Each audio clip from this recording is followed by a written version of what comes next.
À toutes et tous, nous sommes ici donc en salle des fêtes à l'Élysée avec les journalistes présents et je crois en visio avec les capitales africaines concernées et les journalistes donc également présents à chaque fois. Je vous remercie de votre présence. Nous venons d'achever à l'instant même nos discussions en format justement de sommet plénier de N'Djamena, après des échanges qui se sont tenus hier en huis clos avec les dirigeants des 5 pays du Sahel et moi-même.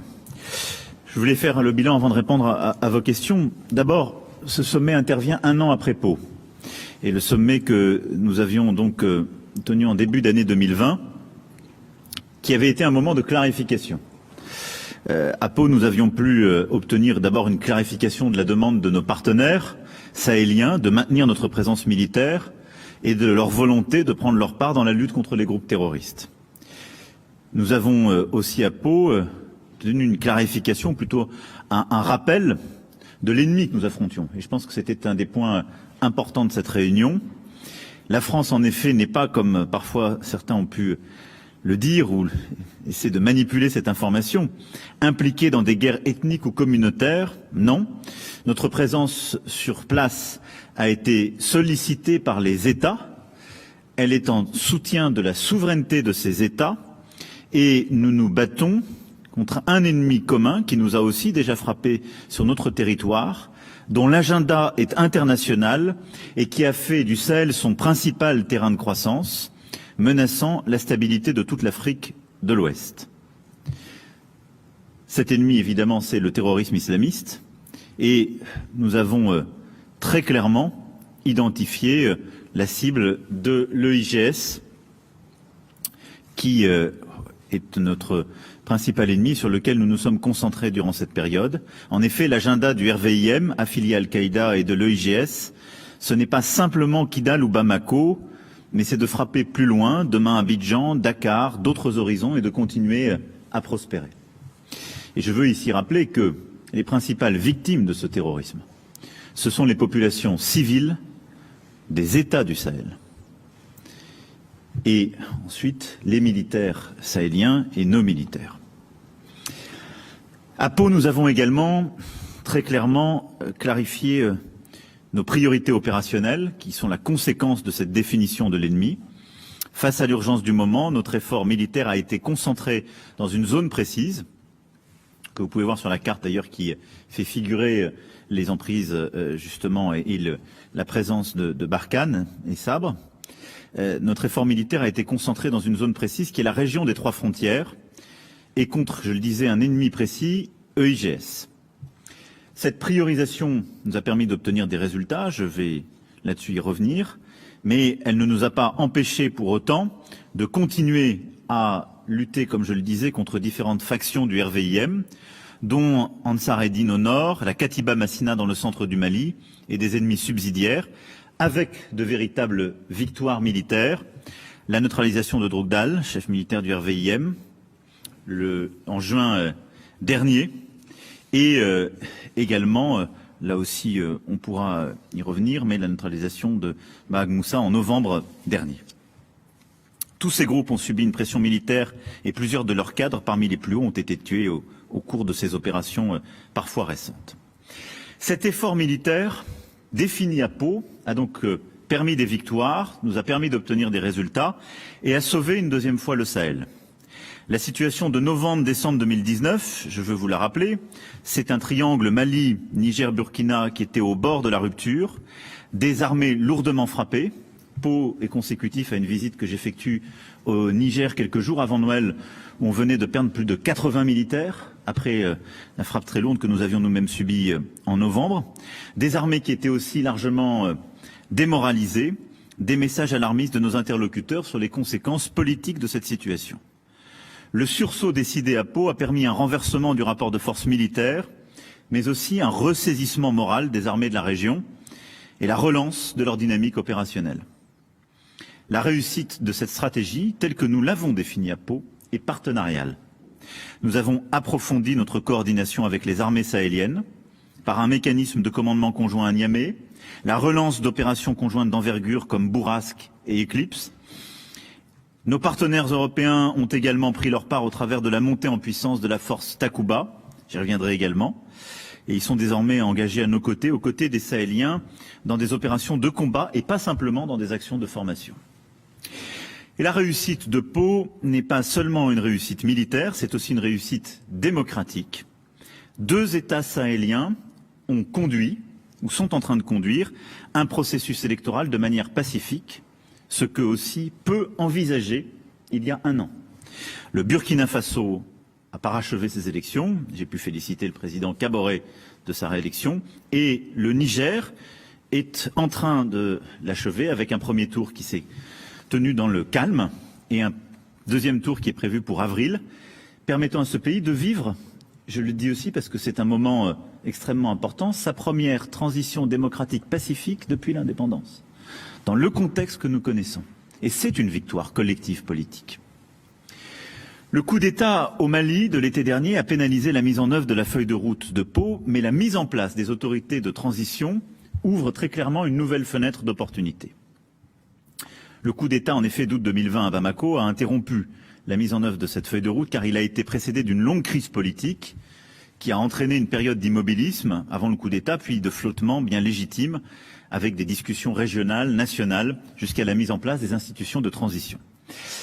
Les autorités de transition maliennes sont désormais réalignées sur les 3 axes fondamentaux dans lesquels nous les attendons. Et j'ai pu l'apprécier lors de la visite à Paris du président Ndao. La feuille de route de la CEDEAO pour la tenue des élections dans un délai de 18 mois. La feuille de route de Pau en matière de lutte contre le terrorisme. Tous les engagements pris pour les FAMA ont été tenus par les autorités de transition. Je le dis ici avec beaucoup de clarté.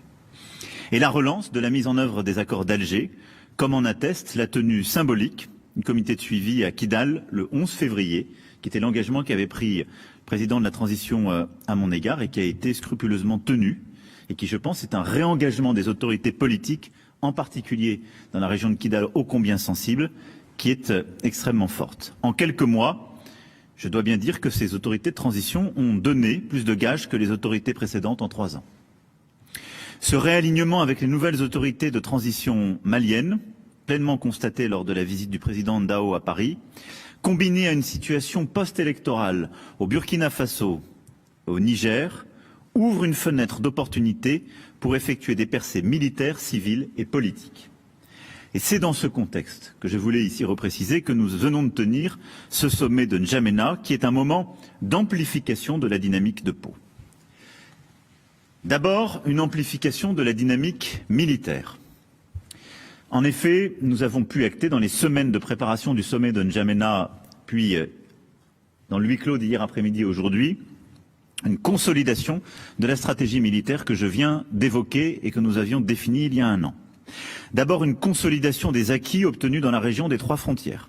C'est le sens du déploiement du bataillon tchadien qui a quitté le Tchad la semaine dernière et qui sera positionné dans les prochains jours dans la région et qui permettra de consolider l'ascendant pris sur les groupes terroristes de cette zone. Nous avons vu les images, nous sommes en train de clarifier avec le président du Burkina Faso en particulier le positionnement du bataillon tchadien, mais il va permettre de venir compléter le dispositif Barkhane et l'implication des forces conjointes G5 Sahel dans cette zone, qui est celle que j'évoquais, sur laquelle nous concentrons nos efforts depuis l'année dernière, avec en particulier dans le nord-est burkinabé, que vous pouvez voir sur cette carte, une zone extrêmement sensible d'un endroit autour de Marcoy qui s'est structurée, sur laquelle le bataillon tchadien va venir justement appuyer.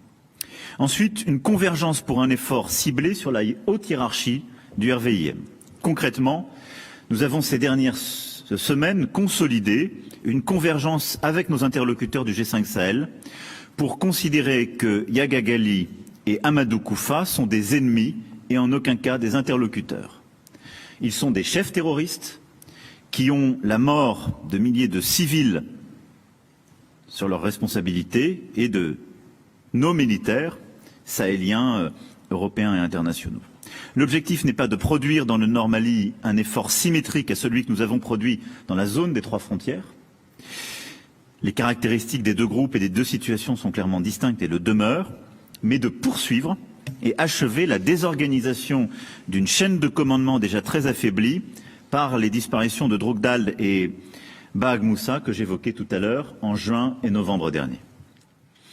Ensuite, nous avons aussi acté le renforcement de la pression militaire sur la Katiba Massina, avec une extension de la dynamique opérationnelle dans le fuseau ouest, qui est en cours de planification au travers de discussions entre les états-majors maliens et mauritaniens dans le cadre de la force conjointe du G5 Sahel.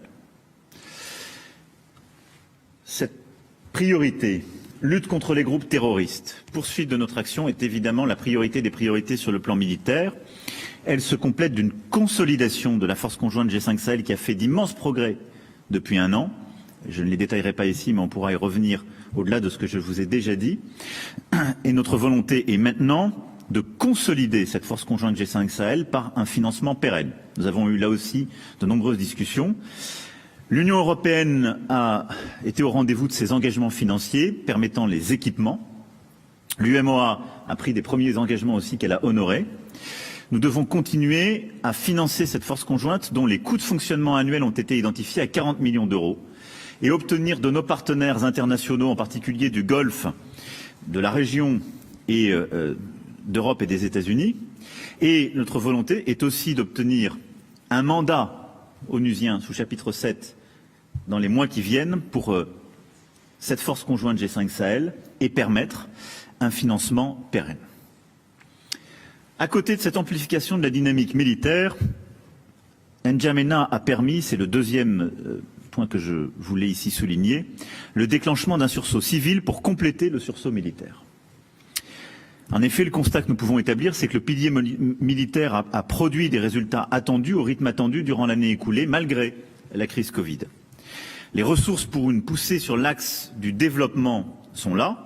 L'Alliance pour le Sahel, qui a été formée en juillet 2017, a rassemblé un portefeuille de 900 projets et 16 milliards d'euros. Nous avons aussi remobilisé les financements internationaux sur la Grande Muraille Verte en début d'année, ici même avec le président mauritanien.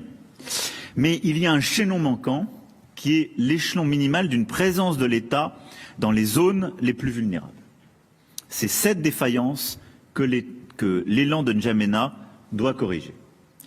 De manière très concrète, cela passe par un réengagement profond du Mali, du Burkina et du Niger à déployer pour l'action civile un dispositif comparable à celui qui a été mis en place pour l'action militaire, c'est-à-dire une action interministérielle pilotée au plus haut niveau par les chefs d'État eux-mêmes, un pilotage hebdomadaire, une coordination très étroite pour identifier tous les projets, nous assurer de la bonne gouvernance de ces projets et permettre justement du retour de l'État et des projets de développement une fois que la victoire militaire est obtenue. C'est la mise en œuvre de l'esprit de Pau. Je vous le rappelle, nous avions défini 4 piliers. Premier pilier, la lutte contre le terrorisme, je viens de l'évoquer. Deuxième pilier, le renforcement des capacités militaires sahéliennes avec la force conjointe G5. Troisième pilier, le retour de l'État et de l'administration dans toutes ses composantes. Et le quatrième pilier, la politique de développement. C'est autour de ces piliers 3 et 4 qu'il faut maintenant avoir la même force, si je puis dire, politique. Car dès que nous libérons une zone, il faut que l'État revienne, les services de l'État. Tout ça, évidemment, concerne l'ensemble de la région, mais nous avons identifié à court terme des objectifs clairs avec le déploiement de forces de sécurité intérieure, de magistrats, la réouverture d'écoles et avec aussi des cas, si je puis dire, pleinement mesurables et des objectifs que nous nous sommes donnés. Kidal, où nous le savons, le retour de l'État est attendu depuis des années et donc c'est un retour de l'ensemble des services de l'État malien qui est attendu. Nous avons ensuite un défi sur l'axe Mopti-Gao, qui est bien connu, vous pouvez voir sur cette carte, où là aussi c'est un retour de l'État dans toutes ses composantes qui doit être construit. Puis l'axe Ouagadougou-Kaya-Dori, où là aussi c'est un retour de l'État sur le plan de la sécurité, de la justice et de l'école. Et je dirais le quadrilatère Terra, Douenza, Gao, Menaka, qui est au fond le cœur même de la zone des 3 frontières, Burkina, Mali, Niger, est celui où il faut concentrer ces actions de retour de l'État. Pourquoi ? Parce que si on veut, dans la durée, obtenir le soutien des populations civiles, une fois qu'on a vaincu les djihadistes, Il est indispensable de faire revenir la sécurité à la main de l'État souverain. Il est indispensable de faire exercer la justice pour éviter toutes les exactions et les impunités. Et il est indispensable de rouvrir les écoles. Dans la zone nord-est du Burkina, on a aujourd'hui plusieurs milliers de classes qui sont fermées. Et donc c'est sur ce volet que nous avons décidé de ce sursaut, de cette volonté d'avancer très clairement avec des points hebdomadaires que pilotera l'envoyé spécial que j'ai donc nommé en soutien de ces initiatives et du G5 Sahel. Enfin, c'est la troisième remarque que je voulais faire, c'est une amplification de la dynamique collective que nous avons obtenue à N'Djamena. Pau avait marqué l'avènement d'une coalition internationale dans le Sahel pour lutter contre le terrorisme. C'est cela que nous poursuivons avec des avancées très concrètes. D'abord sur le plan militaire, la participation d'un nombre sans précédent de partenaires à ce sommet, en particulier les États contributeurs à la Task Force Takuba. Takuba, je vous le rappelle, c'est notre volonté, sur la base de ce que nous avons avec la Task Force Sabre, d'avoir une force d'intervention où la France aura un rôle pilier, où nous serons très investis, avec plusieurs centaines de combattants, mais d'agréger autour de nous des Européens, des internationaux. On a aussi proposé à des États, en particulier de la région et les États côtiers, de se greffer à cette force. Lancée le 27 mars 2020, la Task Force Takuba comporte désormais 9 partenaires, France, Suède, République tchèque, Estonie, Italie, Danemark, Portugal, Belgique et Pays-Bas. Et elle suscite l'intérêt d'un nombre croissant de pays, en particulier d'Europe de l'Est et du Sud. J'ai eu également, ici même il y a quelques semaines, la confirmation du président serbe de se joindre à celle-ci.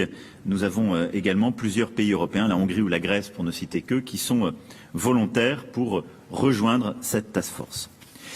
Ensuite, lors de ce sommet de N'Djamena, nous avons eu clairement un premier signal aussi de réengagement de la nouvelle administration américaine avec un message vidéo du secrétaire d'État Blinken. Nous avons également eu une confirmation d'un réengagement algérien et marocain, dont je me félicite car il est important pour la stabilité de la région. Et nous avons pu mettre en place un haut représentant de la coalition qui sera un visage sahélien pour être garant de la bonne progression des piliers au même rythme et pour susciter des engagements supplémentaires au profit du Sahel.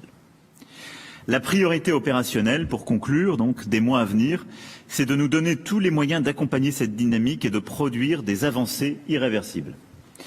Des évolutions sans doute significatives seront apportées à notre dispositif militaire au Sahel en temps voulu, mais elles n'interviendront pas dans l'immédiat, car elles seront d'abord le fruit d'une discussion collective avec nos partenaires sahéliens et avec les partenaires qui ont accepté de nous suivre, et elles seront fonction des résultats obtenus et du degré d'engagement effectif de nos partenaires. Il serait en effet paradoxal d'affaiblir notre dispositif au moment où nous disposons d'un alignement politique et militaire favorable à la réalisation de nos objectifs. C'est pourquoi des jalons précis ont été fixés. Nous aurons donc des points hebdomadaires qui seront faits sur la mise en œuvre de ces engagements. Une nouvelle réunion avec les chefs d'État du G5 Sahel se tiendra au printemps pour faire un point d'étape sur l'ensemble de ces piliers. Et un sommet de la coalition se tiendra avant l'été pour faire un point sur les avancées concrètes et sur les financements. Je ne veux pas être plus long, mais je voulais détailler à la fois les réalisations suite à Pau et les avancées de ce sommet. Je vais maintenant répondre à vos questions. Merci Monsieur le Président. On va prendre une première question côté Tchad, si vous le voulez bien. Monsieur Ngardilon de Tchad Info. Bonjour, merci. C'est, comme vous l'avez dit, Maximba Ngardilon du journal en ligne Tchad Info. Voilà, merci Monsieur le Président. Il y a un débat en France sur le retrait ou la réduction, du moins de affaires, notamment Barkhane, qui joue un rôle très important dans la lutte contre le terrorisme dans le Sahel.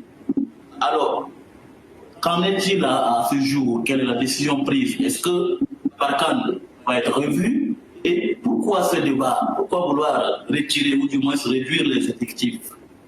Ça c'est le 1, si vous permettez. Une seconde question. Comment appréciez-vous la décision du Tchad d'envoyer 1200 soldats dans la zone des 3 frontières? Puisque cette troupe a été attendue depuis pratiquement 1 an, mais voilà, avec les contre-coups de l'attaque terroriste dans le lac, le Tchad a dû revoir ses plans, comme lors de ce sommet, le président a promis envoyer ses 1200 soldats. Comment vous réagissez à cette décision? Merci. Merci beaucoup, monsieur. Écoutez, il est normal que le débat, je dirais, se noue sur ce sujet de la présence de Barkhane, puisque, je le rappelle, cela fait maintenant plus de 7 ans que nous sommes présents à travers Barkhane sur le sol sahélien. Avec une implication très forte de la France, nous avons aujourd'hui, la carte le montre sur les principales emprises, mais environ 5100 militaires qui sont sur zone, avec une élongation qui est très forte, et pour la France, une implication depuis Serval dans la durée qui est profonde. La question, je l'ai posée l'année dernière à Pau. D'abord, c'est une question quand nous avons nos enfants qui vont mourir à plusieurs milliers de kilomètres. Elle est légitime, elle est posée par les familles, par l'opinion publique. Ensuite, cette question, elle est aussi posée quand nos opinions publiques voient la manipulation de l'information et les débats qui sont organisés par certains dans vos opinions publiques en disant la France est là comme une puissance coloniale. J'ai envie de dire, à ce moment-là, on a la double peine. Nous sommes les seuls à vraiment nous engager aux côtés des Sahéliens à cette magnitude. Nous avons des pertes et des soldats qui tombent, des familles endeuillées, et on nous reproche d'être là aux côtés d'États souverains qui l'ont pourtant demandé. Face à cela, j'ai répondu par des arguments factuels. Premièrement, nous sommes là-bas parce que nous avons destin lié avec le Sahel. Si le Sahel tombe aux mains du terrorisme, progressivement l'Afrique tombera aux mains du terrorisme islamiste et l'Europe vivra les conséquences de ce drame, aussi très clairement. Donc je pense que c'est notre devoir d'être à vos côtés. Ensuite, je pense que c'est notre devoir d'être en soutien d'États souverains qui le demandent. Maintenant, nous avons redéfini clairement les droits et devoirs de chacun et les réengagements depuis Pau, ils sont tenus. Et j'ai été frappé ces dernières semaines où j'ai vu l'ensemble des dirigeants de la région à Paris, successivement, de la volonté de se réengager et des décisions très concrètes qui ont été prises et qui parfois avaient traîné de plusieurs dirigeants. Le retour à Kidal de l'État malien, la clarté des définitions de nos ennemis, le bataillon tchadien, comme vous l'avez évoqué, le sérieux mauritanien et nigérien, le réengagement en termes de sécurité et de retour de l'État burkinabé. Et tout ça m'a conforté dans l'idée qu'il ne fallait poursuivre l'effort pour les mois à venir. Mais la fenêtre d'opportunité est là. Par contre, je pense qu'il faut, dans une perspective de court-moyen terme, faire évoluer l'opération Barkhane, en la faisant passer d'une logique d'opération extérieure à une logique beaucoup plus concentrée sur la lutte contre le terrorisme et la coopération avec les armées de la région.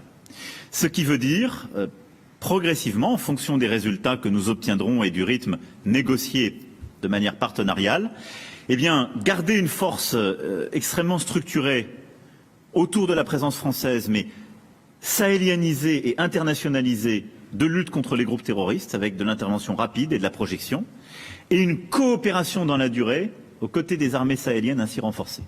Là où aujourd'hui, comme vous le voyez, nous avons plusieurs emprises qui vont du Nord Mali jusqu'à l'autre bout de la région, où nous avons des bases stables, durables, type opération extérieure.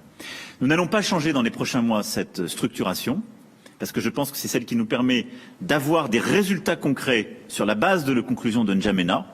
Mais je souhaite qu'on envisage l'évolution dans la durée de notre présence, qui ne signifie pas un désengagement, mais une adaptation de notre dispositif en nous concentrant sur les objectifs clés. Nous luttons contre des groupes terroristes et nous luttons pour aider les armées sahéliennes, pas pour avoir une présence militaire trop longue avec cette extension et des bases stables. Sur le bataillon tchadien, je pense que c'est une excellente nouvelle et que c'est le signe d'un engagement très fort du Tchad et du président Déby, que je salue pleinement ici. Il avait été en effet promis il y a 1 an, mais je n'oublie pas qu'il y a eu la crise Covid entre-temps et que le Tchad a dû assurer, pour parfois bon nombre de ses voisins, la sécurité dans la région du lac Tchad contre Boko Haram, ce qui n'avait pas permis ce transfert. Ce transfert est important et, comme je le disais, il va nous permettre de renforcer la pression dans la zone des 3 frontières et de nous aider à pleinement recouvrer la souveraineté burkinabé dans le nord-est de ce pays en particulier. Donc c'est une excellente nouvelle dont je remercie le président Déby. Une question de Christophe Decroix, RTL. Vous vous levez, Christophe, oui, s'il vous plaît? Sans toucher le micro. Merci. Sans toucher le micro. Bonjour, Monsieur le Président. Vous venez de l'évoquer, il y a 1 an à Pau, vous aviez envoyé 600 soldats supplémentaires. Ces dernières semaines, vous avez parlé de réajustement. Aujourd'hui, vous nous dites, finalement, on ne bouge rien véritablement. Qu'est-ce qui vous a fait changer d'avis aussi rapidement dans les semaines qui viennent de passer? Et par ailleurs, j'aurais voulu savoir ce que ça voulait dire concrètement, passer au chapitre 7 de l'ONU, au-delà de la pérennisation de moyens financiers. Est-ce que ça donne des moyens techniques, militaires différents? Merci, Monsieur le Président. Merci beaucoup. Sur votre deuxième question, la force conjointe G5 Sahel, la difficulté pour beaucoup d'États de la région, c'est qu'ils sont engagés dans le cadre de la MINUSMA et voient la MINUSMA avec des financements onusiens. Bon, qui est une force, je le rappelle, d'un peu plus de 12 000 hommes qui aide beaucoup dans le centre du Mali. Et moi, je pense qu'il faut défendre la MINUSMA, qui n'a pas un rôle dans la lutte contre le terrorisme, mais dans la protection des populations civiles et qui nous aide collectivement. Mais elle bénéficie de la pérennité de ce financement. Pour beaucoup d'armées de la région, qu'elles soient sahéliennes, d'armées qui sont prêtes à contribuer à la force conjointe, ils veulent ce mandat pour avoir la pérennité d'un financement onusien. C'est un débat que nous avons depuis 2 ans, c'est un sujet financier. Il est très difficile à obtenir sur le plan diplomatique. L'administration américaine précédente était contre et nous avait bloqués. J'ai bon espoir qu'on puisse l'obtenir dans les mois qui viennent. Ça ne doit pas être une précondition au bon fonctionnement de cette force conjointe. D'abord parce que nous avons apporté des financements, nous Français, Européens, 200 millions de l'Union européenne, 100 millions de l'UEMOA. Et donc nous avons apporté des équipements, les financements qui permettent de payer les soldes des soldats. Et nous avons identifié les besoins, c'est 40 millions d'euros par an. Avec l'ensemble des partenaires que, je vous le rappelle, nous avions réunis déjà il y a 2 ans et demi à Bruxelles, nous avons déjà largement de quoi faire pour commencer à bâtir cette visibilité. Donc nous allons mener les 2 travaux de front, et voilà ce dont il s'agit. Pour ce qui est ensuite des décisions sur l'évolution de Barkhane, la décision prise à Pau, c'était une remobilisation à sursaut que je viens de rappeler. Et en effet, l'apport, dans un premier temps, de nos forces françaises en Côte d'Ivoire, de 600 hommes supplémentaires. Moi, j'ai beaucoup réfléchi tout au long de cette année, parce que d'abord, je pense qu'il faut constamment réinterroger nos positionnements, nos stratégies sur des théâtres d'opération comme celui-ci. C'est mon devoir. Il faut avoir beaucoup de souplesse pour adapter notre présence, notre structuration à nos objectifs. Je considère que l'année 2020 a porté ses fruits, a permis les victoires qui étaient attendues et nous avons obtenu les résultats qui étaient les nôtres. Et donc, à l'aune de ces résultats, d'une part, du réengagement conséquent du Mali, du Burkina Faso, du Niger, à la fois sur les sujets militaires et sur les sujets du retour de l'État d'une politique de développement, je considère que précipiter un retrait français, en tout cas une volonté de retirer massivement des hommes, ce qui est un des schémas que j'ai étudiés, serait une erreur. Et c'est le fruit des discussions que j'ai eues avec chacun des dirigeants. Parce qu'ils ont besoin aujourd'hui, c'est à la fois leur demande, et nous fragiliserions leurs efforts à faire cela. Mais c'est ce que j'ai essayé d'articuler dans mon propos introductif. Notre présence n'a de sens que s'ils mènent le travail politique de réconciliation. Je vous donne un exemple très clair. Le président malien mène un travail politique de réconciliation au centre Mali, avec des forces politiques du Nord. Il a mené le travail de clarification pour séparer qui était une force politique, qui était un groupement terroriste. Il a besoin de nous pour lutter contre les groupements terroristes. Je pense qu'il faut être au rendez-vous de, justement, cette clarification et de ce réengagement politique qui a besoin d'éléments de sécurité à côté. Donc, dans les mois qui viennent, nous ne changerons pas notre présence. Nous allons continuer des opérations conjointes, nous allons lancer d'autres opérations importantes et nous allons surtout être renforcés par le bataillon tchadien, par la remobilisation malienne et par l'apport mauritanien, que je salue aussi, qui est en train d'être finalisé, comme je l'évoquais tout à l'heure, pour le fuseau ouest, et qui est extrêmement important, en particulier pour lutter contre la Katiba Massina. Tout ça nous fait justement espérer, et c'est dans cet objectif que nous restons ainsi, des résultats concrets en termes de sécurité dans les tout prochains mois. Et c'est un effort, pour moi, entre maintenant et l'été. Dans la durée, et au-delà de l'été, je souhaite qu'on travaille avec nos partenaires pour une évolution de notre présence, où nous allons consolider sur nos victoires militaires dans la région, contre le IGS et justement les dirigeants de RVIM que j'ai évoqués, mais où notre volonté de sortir d'une logique d'opération extérieure pour nous concentrer sur la stricte lutte contre le terrorisme, c'est-à-dire des forces plus légères de projection, avec un Takuba renforcé. Notre objectif, c'est d'arriver à 2000 hommes sur Takuba, avec, si je puis dire, un pilier français autour de 500 hommes dans la durée, et une coopération avec les armées de la région, avec plusieurs emprises, mais à chaque fois en appui avec des personnes des militaires qui seraient là dans la durée, aux côtés des militaires sahéliens. Ce qui est une logique différente de celle des OPEX, où vous avez des bases établies avec plusieurs centaines, parfois milliers d'hommes, qui sont sur une base où nous avons, si je puis dire, l'exclusivité de la présence, des partenariats qui viennent nous consolider, mais c'est une logique très différente. Nous ne le ferons pas tout de suite, mais c'est ainsi que je nous projette dans la durée, parce que je pense que c'est cohérent. C'est cohérent avec la définition de qui est l'ennemi et l'objectif qui est le nôtre d'effet final recherché. Notre objectif n'est pas de lutter contre tous les groupes qui peuvent exister dans la région. Ce serait une guerre infinie. Notre objectif, c'est de lutter contre les groupes terroristes identifiés qui menacent la stabilité des États souverains de la région et la sécurité des populations. Et donc c'est là-dessus qu'on doit se focaliser. On va aller du côté du Burkina Faso avant de prendre des questions à Paris. Monsieur Mohamadi Tiegna. Voilà donc pour les mots du président de la République Emmanuel Macron que vous avez entendu pendant une demi-heure à peu près. Le chef de l'État français qui a adressé une sorte de bilan de ce sommet de N'Djamena qui a donc débuté hier. Lui a participé au débat par visioconférence. Eh bien, il l'assure, ce sommet a permis d'amplifier la dynamique de Pau et il a dresser un constat qui est le suivant. Je ne sais pas si vous êtes d'accord avec moi, Gauthier. Il a dit que finalement, en 2020, les efforts de l'armée française, de la force Barkhane, mais aussi des forces régionales ont